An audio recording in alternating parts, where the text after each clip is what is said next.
Hey, this is Brent Jensen. You're listening to No Sleep Till Sudbury, the show where we talk about the music that makes your skin vibrate. This show is brought to you by Pariah Pickups. What you want, what you need, what you love. Check them out at pariahpickups.com. The show is also brought to you by Storyfora, the content agency providing people with communication solutions of all sorts. For writing services of any type, go to Storyfora. That's PHORA.com. And if you're looking for a realtor, look no further than Mr. Steve Fleming. He's my personal realtor. I would never use anybody else. And now that the market's heating up again, you might want to give him a shout. You can find him at steve@flemingproperties.com. All right, today on No Sleep Till Sudbury, I'm joined by Juno-nominated artist Lori Cullen. Lori is a Canadian jazz and pop singer-songwriter, and she's here today to talk about her upcoming record called The Thunder and the Bay. The record drops on June 7, and here's Lori to tell us all about it. Lori Cullen, welcome to my little show. How are you? Oh, hi. It's nice to be here. I'm doing well. Good. I'm very happy to hear that.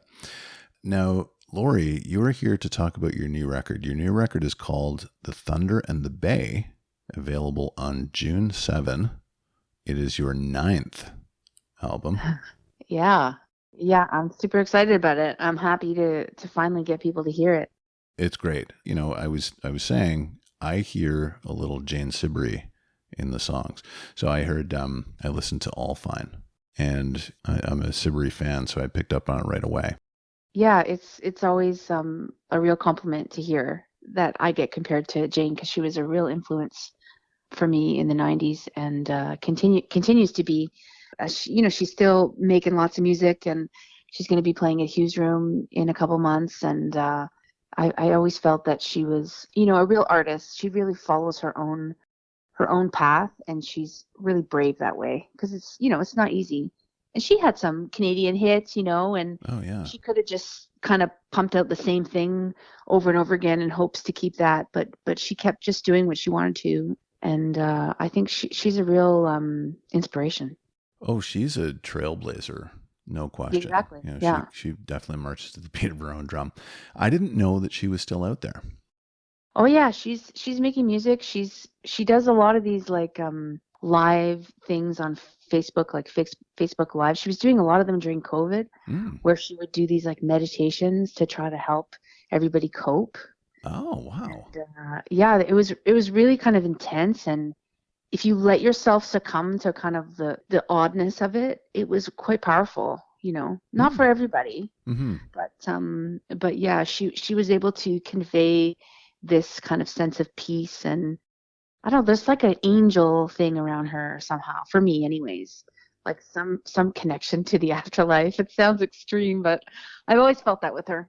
No, I'm a fan, as I was saying, from way back. I mean, Mimi on the Beach, I loved One More Color. It's great. And I always felt like her voice always reminded me of Martin Tielli. Oh. Yeah, I always felt like Martin and Jane sort of shared something, that was like in the ether of Toronto, like around that time. It was in the draft beer at the Horseshoe or something.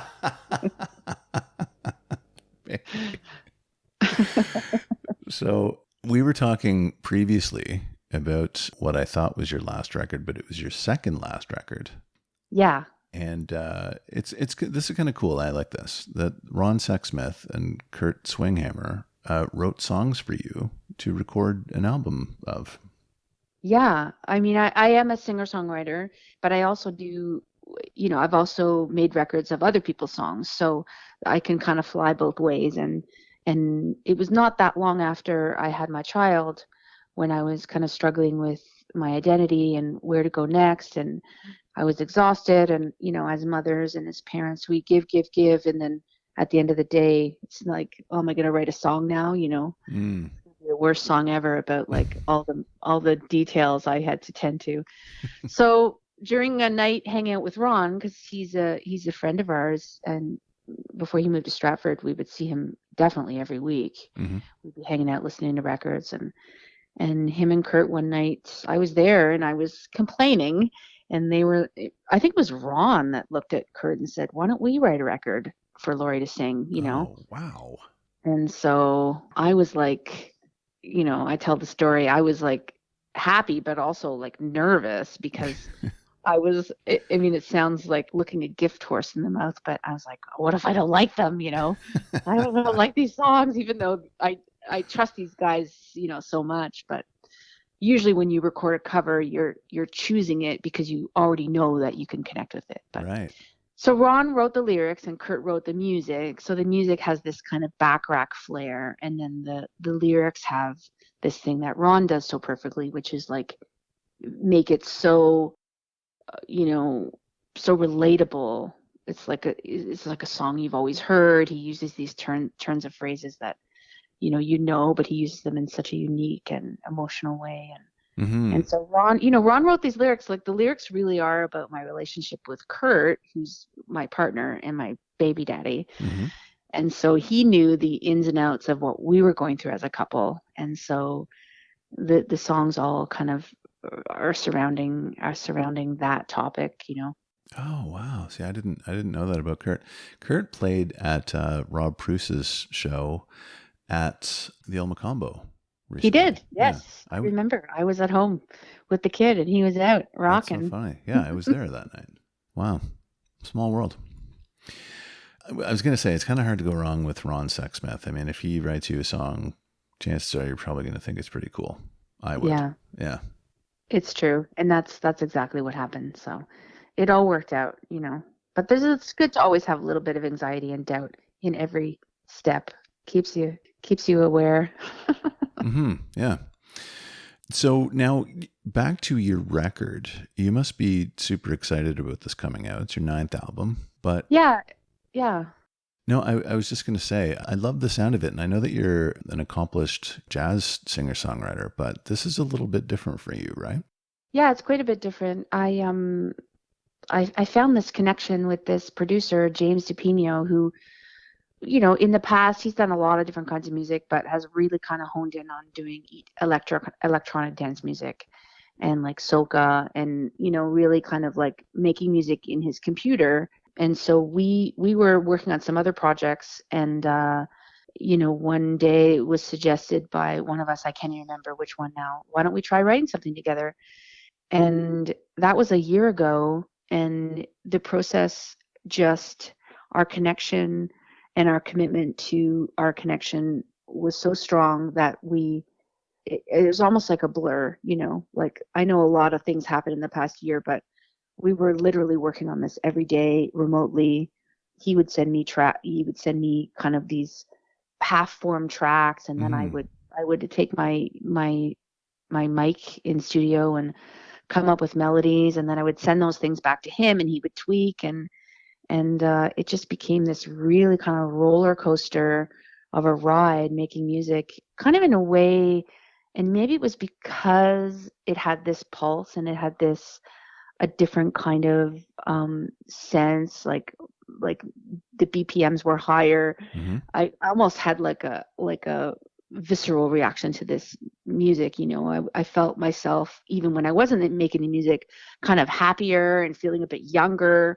And so there was something about that pulse and really kind of getting into the rhythm of something rather than the watery quality that is maybe where I've made music in the past more. Yeah. Was really resonating for me, especially, I just turned 50, so it's also really important for me to keep growing as an artist and to keep exploring, what else I've got, what else I have to offer, and this amazing place where different genres come together and they make, something new and something fresh. And I feel like that's what we did with this music. Yeah, definitely. And that's a very cool step forward, right? Hmm. Hmm. I love that. I was saying, it's a very kind of airy record. It's light, it's dream poppy, but with those beats, it kind of takes it to a different place. And I like that. So, Yeah. and you have the Thank Sudbury thing you. in there too. Exactly. Yeah. Yeah.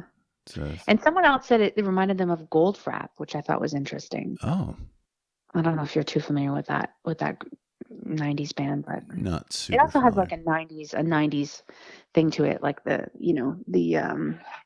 everything but the girl or something, right? Mm-hmm. Mm-hmm. Definitely. Yeah. I'm always fascinated with people's impressions of music. And that's why, the show can be fun in that way, because someone, listens to the same song and they say, I hear, ABC. And I could say, Right. I don't hear that at all. But they don't hear what I hear, which is, it's great dialogue as long as you're open to it. Definitely. We all have our different paths, right? Different things that we even take notice of, Yeah, So we're going to have different references for sure. totally. Yeah. Okay, so that's a good segue into the songs that you provided me with here that make your skin vibrate. And I was saying earlier that quite possibly for the first time in the show's history, and we've done a good number of shows at this point, I'm unfamiliar with all 5 of these songs. So I love it. wait, what? You're gonna take me to school here. I want to hear I all love about to this. stump you, Brent. I love it. Okay, well, let the No learning Rolling begin. Stones in this list. No Rolling Stones, no AC/DC, but we do have Aston and Ariza is the first song, and it's called Self Portraits, Shitty Friend. Now, I'm particularly interested in hearing about this. Yeah, so Ashton is her full name is Ashton Tour, Mm-hmm. Turr, and so I know her as an artist in her own right, who I discovered on NPR's Tiny Desk, which is a big place that I find new music. It was something I got into really during COVID, not being able to go see live music. We would just put it on our living room at night and be transported to a live show. Cool. Without the expensive beer tickets, Yeah, beer right. price. So yeah, Ashton, we discovered her there, and she plays guitar and sings kind of like R&B with like a bit of arty folk in there as well. Mm-hmm. Gorgeous chords, and she's teaming up with this producer, and they've made this track that I find really fresh, like nothing I've really heard before. And it's got that it does have a bit of a dreamy quality, I guess, as well. It's Mm-hmm. not like she's hitting you over the head with her singing. And I love the lyric, and I just thought, oh, more people need to hear this, so I put it on my list. Very cool. I'm going to check it out myself. Morrow and Oxala is next. Morrow. Morrow is my favorite singer. She is my lady crush extraordinaire. Mm. She is she's got this incredible, not unlike Billie Eilish, like this way of like delivering something so soft and so intimate as though she's your friend, she's whispering it to you. Her Oh. pitch is so bang on. She made this record. This is the title track of the record, and it's really simple, like her and 3 acoustic guitars.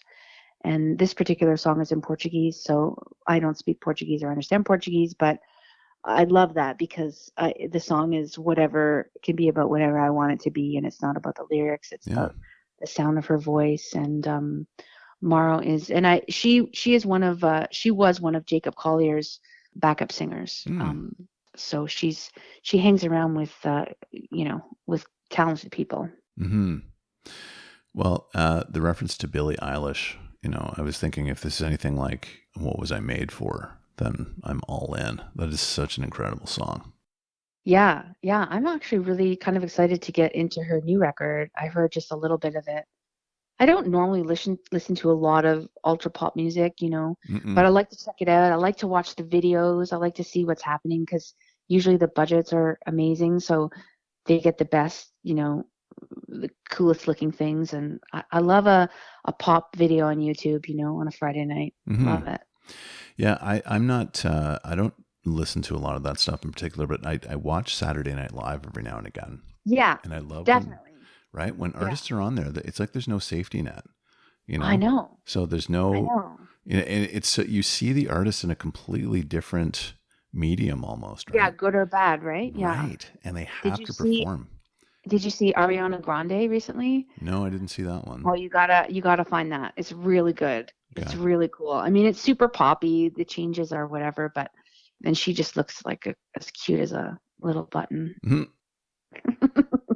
I did see Billie Eilish doing What Was I Made For, and it's Yeah, it's heartbreaking, I right? know. Like And what a how do you tremendous sing song. that soft and that accurate? Like it's really she's a really good Oh yeah. singer, Yeah.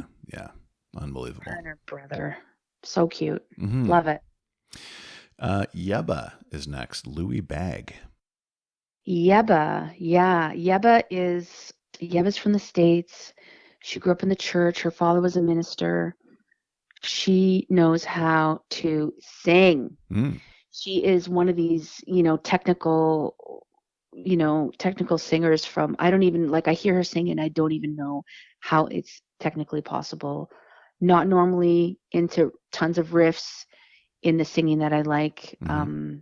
But Yeba's an exception. She's so heartfelt.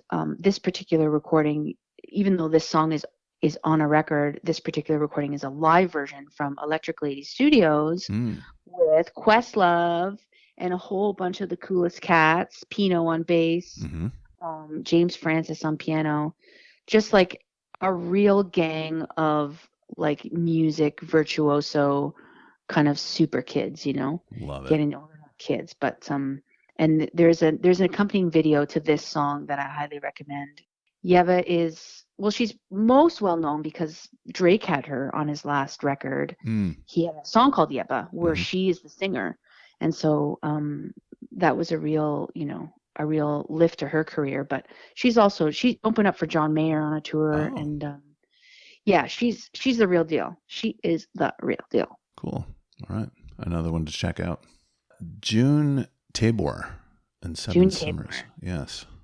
Seven Yeah, Summers. June Tabor she would be sort of an elder artist at this point. I'm not sure of her age, but this particular song, Seven Summers, is from the late 60s, and it's a duo record, or mostly duo record.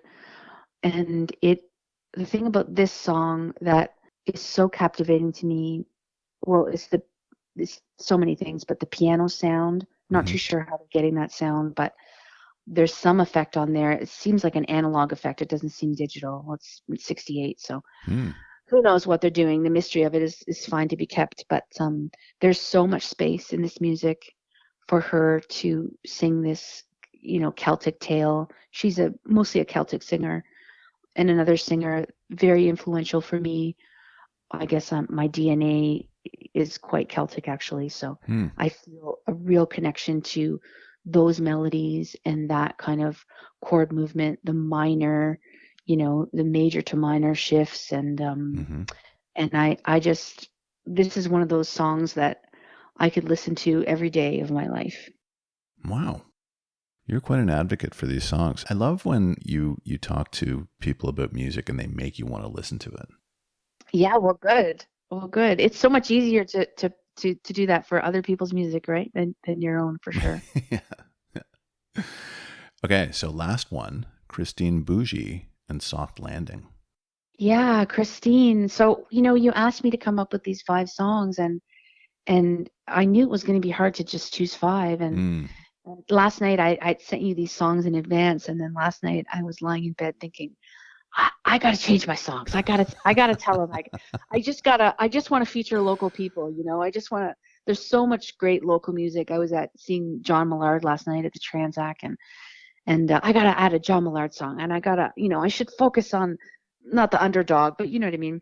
Yeah. And so, but Christine, I didn't change my songs, but I did prior add Christine, and Christine is a Toronto songwriter and slide guitar player, and she plays with the Weather Station and Bahamas, and so she's often a side woman, but she makes her own music. Mm. And her latest record, this is the title track called Soft Landing, is again one of those, the whole record really, and especially this piece, there's all this air and there's all this space, and there's something kind of somber about it, but also like uplifting and comforting. And I feel like she has this kind of sensitivity that she brings to music that is quite rare. When you hear it, you'll think this sounds like my favorite movie, or this is the soundtrack to that mountain I saw, Mm-hmm. when I went out west, or this particular Ontario lake or something, because it breathes so much. It's like pulsing with life and emotion, but nothing's being blasted at you. And the whole record is gorgeous. I feel like Christine may owe you some money for this. No, but she doesn't make any money from it, so there's no money. That's the thing. There's no money anymore in music, So Oh, I know. there's no. She'll just get the streams, and then she'll play with the Bahamas. They probably make some money. Yeah. Well done. You're a fine advocate. This is, again, like, I'm interested in hearing it now. Well, it's a nice role. Being a cheerleader is fun. Yeah. So now, Lori, you were at the Aurora Cultural Center 1 week after the record drops on Friday, June 14. Is that right? Yeah. This nice, sweet little theater. My friend Mia Sheard is putting on the songs of Joni Mitchell, and so a real dear crew of mine, musicians that I've played with for years, we're all coming there together to sing some Joni Mitchell songs and celebrate one of our favorite singer-songwriters. And I'm really excited about this particular, we've done this show in the past, this particular show, because I've got a new Parker Fly guitar, which was the guitar that brought Joni back into music when she was struggling with playing live, because she, as most of you know, she plays in these alternate tunings, and if you've ever written in alternate tunings, like I have my whole life before I even really got into Joni, tuning, I have nightmares about tuning my acoustic guitar to different tunings, and it just really can wreck a show, and really anxiety provoking. So she found this Parker Fly and had it modded from Roland with this pedal that I have acquired as well, where you can press a button and get into your crazy tuning. And I don't just mean drop D, like I mean, quite a different tuning. So that's crazy. Yeah, so I'm really excited about that. I'm really excited about what that can do for my writing moving forward in my live show, because it's just a wonderful sound. So I'm looking forward to kind of birthing is not the right word, but debuting this new guitar. Yeah, I'm playing some Joni Mitchell shows, so I hope some people will come out and celebrate with us. This person might. I'm a huge Joni fan. Yeah, well, you're invited. We'll get you a VIP sign for your chair. Yay, that's fun. I like that. Yeah, no, I'm a huge Joni fan, so chances are I'm going to have a look, and I'll let you know, actually, for sure. That sounds great. Yeah. Love to see you there, Brent. I would love to go. I am so glad that you took the time today. This has been such a great chat. Thank you so much. My pleasure. Yeah. Congratulations on the new record. Thank you. Have a wonderful spring and summer. You too. Stay on for a sec. I'm just going to close at the show, and I'll be right back. All right? Yep. Okay. This has been No Sleep Till Sudbury with Brent Jensen, and my very special guest is Lori Cullen. Until next time, folks, take good care. Brent Jensen is the best-selling author of No Sleep Till Sudbury, Leftover People, and All My Favorite People Are Broken. All titles available in stores and on Amazon worldwide.